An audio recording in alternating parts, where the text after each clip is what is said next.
bless siblings. So if you've been watching my series, Wisdom Proverbs for this day and age, this is series 3, and I'm just gonna get right into it. Make sure you watch the first one about these series. I explain how and why I started. So the Lord has given me these wisdom and proverbs.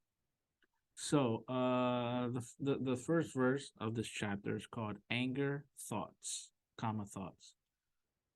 Here we go. Verse 1. Those thoughts that you have, let's start again. Those thoughts that you have that do not align with Jesus are most of the time not yours. Do not agree with them, but rebuke them. There's a reason why he says rebuke. 2. When a thought subsides in your head, invite Jesus to ponder the thought with you. If it leaves, it wasn't yours to begin with. Verse 3. Ponder if what you get angry about is really worth your anger. 4. Do not be angry over frivolous things. They only lead to destruction. Here's wisdom, guys. 5. As fog clouds what you can see, so too does anger cloud the mind and what can be discerned. Verse 6. Where there is forgiveness, there is no space for anger. Verse 7. Where there is forgiveness, there is no space for grudges. Verse 8. Walk in forgiveness and humility, forgiving one another. Now come back to these videos time and time again when you're going through certain topics that are here and share. Verse 9. Forgiveness leaves no space for resentment. I don't know if this is the only one, but I usually just get 10 verses. This one has 12. Verse 10. Anger leads to unforgiveness, grudges, and or resentment. Flee from anger. Verse 11. Flee from anger and seek joy. Verse 12. Analyze every detail on if you have a basis to be angry. I'm going to come back to that one.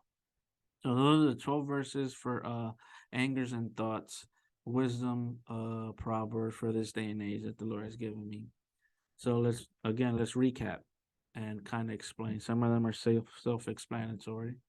But verse 1, those thoughts that you have that do not align with Jesus are most of the time not yours.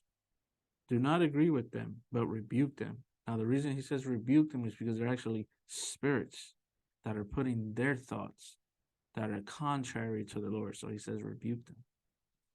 Verse 2, when a thought subsides in your head, invite Jesus to ponder that thought with you. If it leaves, it wasn't yours to begin with. Sometimes we get these thoughts that are not of the Lord. And when I do that, I say, Lord, I invite you to this thought because I need help with this thought. And most of the time, those negative ones are not the Lord's. Just leave because they can't stand the presence of God. I took something that was this is my space right here. The enemy tried to implant a thought inside of me. So I invited Jesus into that thought. In welcoming that light, it diminishes the darkness. So the darkness has to flee. Verse 3. Ponder if what you get angry about is really worth your anger. I mean, that's probably self-explanatory. Let's say you're mad, right? And you're mad at whatever situation. Sit there and think about it. Is that really worth me getting angry about? Amen. Like, really, is it? Like, really, is it really worth it? Most of the time it's not. Verse 4, do not be angry over frivolous things. They only lead to destruction. So people have gotten mad at me over in my opinion, the dumbest things that are not worth even being angry about. Like, so, the Lord's saying here with this wisdom is it's frivolous. Like, you don't, there's nothing to be angry about. Think about it. You know what I mean? Like, so again, back to verse 5. As fog clouds what you can see. So verse 4 is a prime example of how this sounds like Proverbs in um the Bible. I said that in the first series. As fog clouds what you can see, so too does anger cloud the mind and what can be discerned. And that's true. There's sometimes people get so angry that it's not righteous anger. Sometimes spirits come and blind them even more because they're so upset that there's cases where people just do some crazy take a life and stuff like that, and maybe in everyday life with your kids, with your wife, with your husband, at work, your boss, whatever the case may be. Um, it can your anger could cloud your judgment and your ability to discern um whether spirits or, hey, is this really worth being mad over, as the previous couple verses said. Verse 6, where there is forgiveness there is no space for anger. That is so true. If you're forgiving somebody, like you say you got mad at somebody and someone got you mad, but you forgive them, you already forgave them. So when you forgive and forget. You let it go. So there's no space to be angry anymore. If anger resides still, and once you forgive it, like once you truly forgive them, then most likely that's a spirit. Let's get rid of that spirit of anger. All right, amen. Verse 7: where there is forgiveness, there is no space for grudges. Again, people hold grudges against people. But if you truly forgive that person, just like anger, you don't need to hold a grudge against them. You've forgiven it. Let it go. Give it to Jesus. 8. Walk in forgiveness and humility, forgiving one another. I mean, that's pretty self-explanatory. He's telling you, hey, just walk in forgiveness and humility. If someone did you wrong, forgive them and just be humble about it. You know what I mean? Forgiving one another. I mean, the apostles, the disciples talked about that a lot. Verse 9. Forgiveness leaves no space for resentment. That's so true. Forgiveness. If you forgive somebody, there's no. You shouldn't be resenting them. You're forgiving them.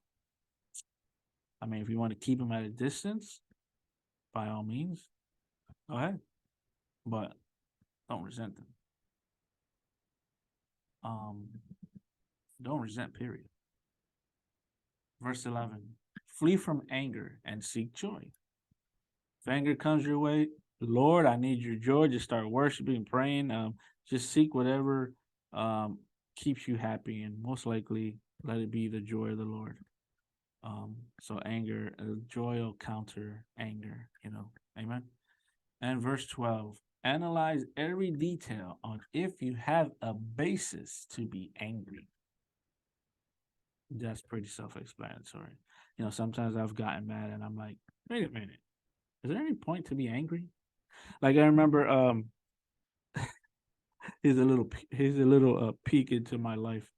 Back when I was younger, my sister was upset with my dad for weeks, and she kind of like, me and my brother kind of like got angry with her toward my dad, and we like kept them at a distance. And then one day, I was in the basement. I'm young. I'm 14, 15 years old, right? And I'm thinking about it. I'm like, why am I upset with dad? Why am I angry with him? Why am I avoiding him? I said I said that the beef my sister had with, that's between them. That has nothing to do with me. And I told my brother, I said, why are we angry at dad? He said, you know what? I don't know. I said, because she's upset with him doesn't mean we have to be. So we just forgave and let it go. And I remember around that time where my sister, young as she was, now she's fine. bless her heart. She at the time she was upset that we were talking to dad. But that's a perfect example. Is I analyze if I have any basis to be angry with my dad, and I was only angry with him because my sister was angry with him. There's no basis for me to be angry with him. So that's a little peek into my life and my wisdom. And again, I'm gonna continue this series. I'm gonna be putting them out. Um, I don't know how often. I'm actually recording them all at once and then publishing them as the Lord tells me. But if you love this, I'm gonna have them on the screen as I say them, hopefully, and I'm gonna have them in the comments so that you guys can see them anytime you guys are going through a situation that has to do with these topics. Just go through them and it'll help you. So this is sound doctrine and wisdom from the Lord. Amen. All right, guys, be safe. Bye, siblings. I love you guys.